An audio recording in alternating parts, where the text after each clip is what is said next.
दोस्तों नमस्ते, प्रणाम। कुसुम मिश्रा अवधि में आप सभी का स्वागत है। आशा करी थी आप सभी अच्छे हुए, स्वस्थ हुए। हमारे बहनी दीदी, हमारे भाई बहन सभी का बहुत बहुत धन्यवाद इतना प्यार दुलार दे के हमारे चैनल पे। आप सब कृपा से हमारा चैनल बहुत अच्छा चल रहा है। इसे अपने आप लोग सपोर्ट बढ़ाइएगा, घटाइएगा नहीं। आप सबका तहे दिल से बहुत बहुत धन्यवाद।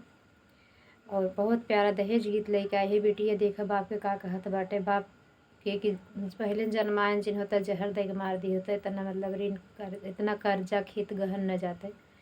गाने के माध्यम से हम आप तक पहुंचाना, आप लोग तक पहुंचाना चाहते हैं। कहे आप लोग को अगर दहेज गीत अच्छा लगे तो ज़्यादा से ज़्यादा शेयर करा जाए और कमेंट बॉक्स में ज़रूर लिख के बता जाए कि आप सबको कैसी लगा। आप सबको बहुत बहुत धन्यवाद। जय श्री राधे कृष्णा।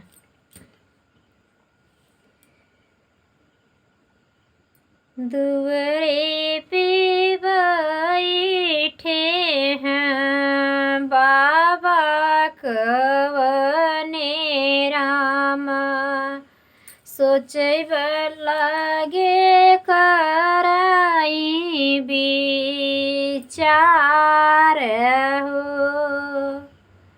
कहवा से लाई हम इतना दहेजवा, बेटी नाही रही कुंवारी हो।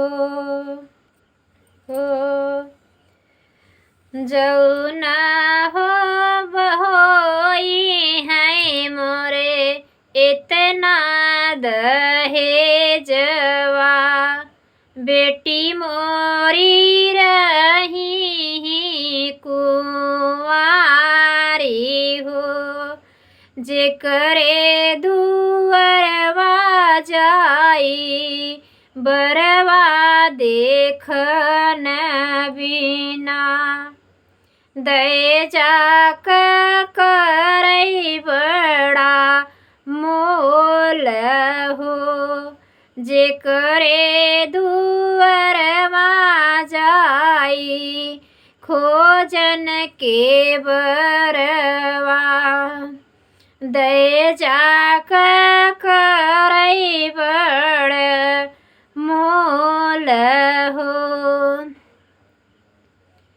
इतना दहेजवा कहाँ हम खोजियो ढूंढी, नहीं बेटी रही कुंवारी हो। इतनी वचन सुनी बेटी कवनी देई, नैनन डूरई आंसू हो।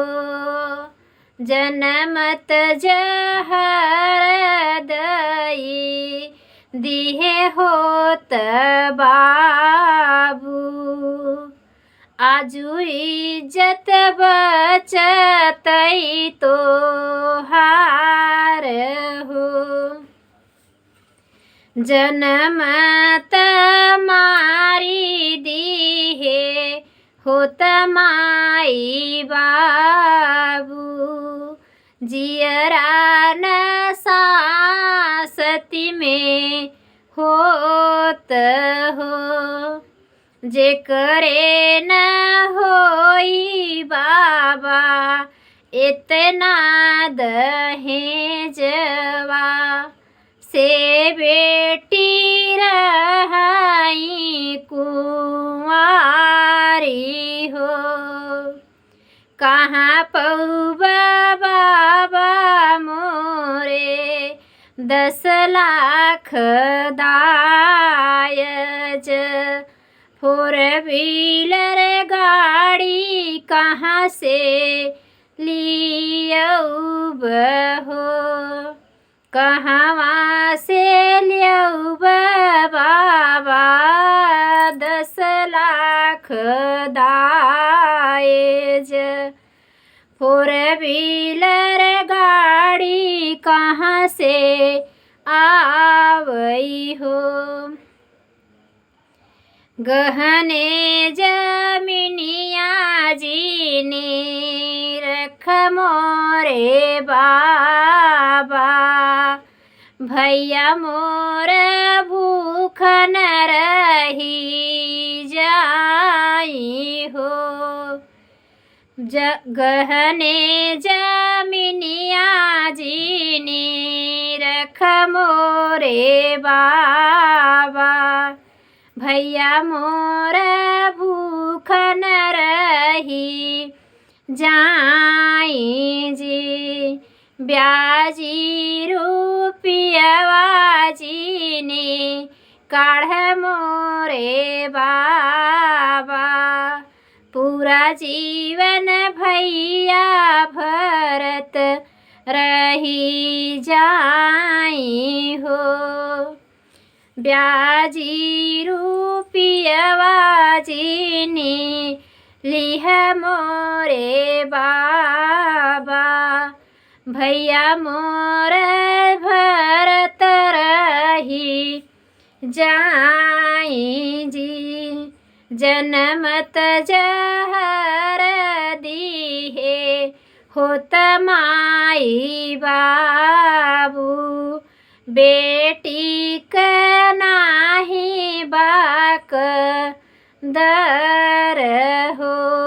जेकरे न होई बाबा इतना दहेजवा।